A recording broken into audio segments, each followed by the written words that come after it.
State, Alabama, USC, Clemson, Notre Dame, Oklahoma, Florida State, Washington, Auburn should all be 10-plus wins. And it generally doesn't work that way. You know, USC's got a new coach, Bama's been down, Oklahoma. It doesn't work that way. And we were trying to get Mark Richt, coach of Miami, on our set tomorrow, and I'm still crossing my fingers. Because the only team, I think, college football, and the only thing it will miss this year is a great Miami team. And for a lot of you that are in your 20s, it's been a long time since Miami was great. They've lost 6 of their last 7 bowl games. It's been 14 years since Miami had double-digit wins. And it's been longer since Miami had that hurricane flavor of the U. When you watch college football, it always feels collegiate. It's small town. It's often rural. That USC, and specifically Miami, I've always felt like somewhere between college and the pros.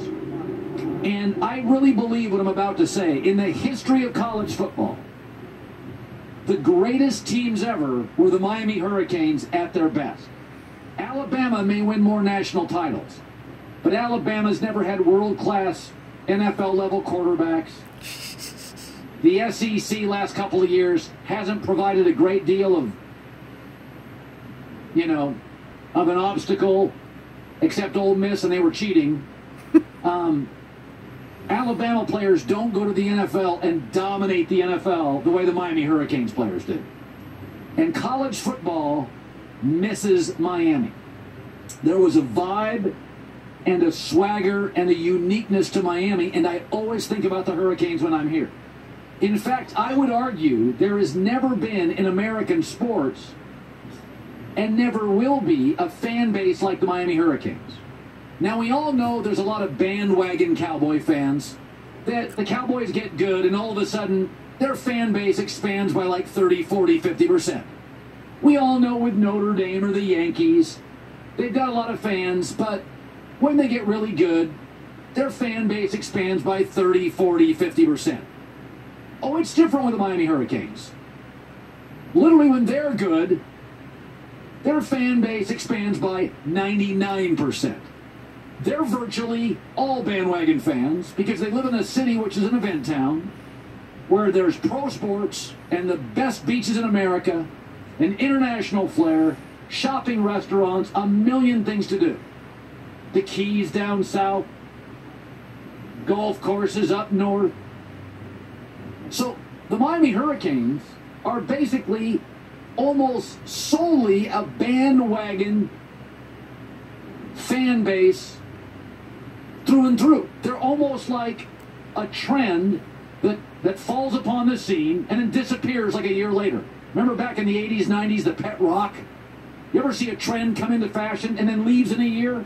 That's literally like Miami Hurricane football. It was a party. It was a rock tour.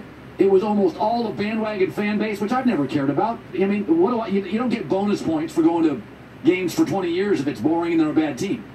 But I miss them. I hope Mark Richt eventually comes on our show. I know he's a busy guy. And here's what I love. That Alabama this year is not dominating recruiting. Is that when Mark Richt got fired at Georgia, I said it was a big mistake, that he was a decent man who won 10 games a year in the toughest football conference in America. Do you know where Miami right now, with 19 recruits already verbally committed, stands in recruiting? Number 1 in the country. That is awesome. Nothing against Bama, nothing against Oklahoma, nothing against the Big Ten. There's a lot of duplication in college football. There is nothing that looks like, feels like, lives and breathes like the Miami Hurricanes. They're somewhere between college and pro football, and man, I want them back. And whenever I come to Miami, outside of the aqua water and the beaches, it's the second thing I think of. Alex Rodriguez.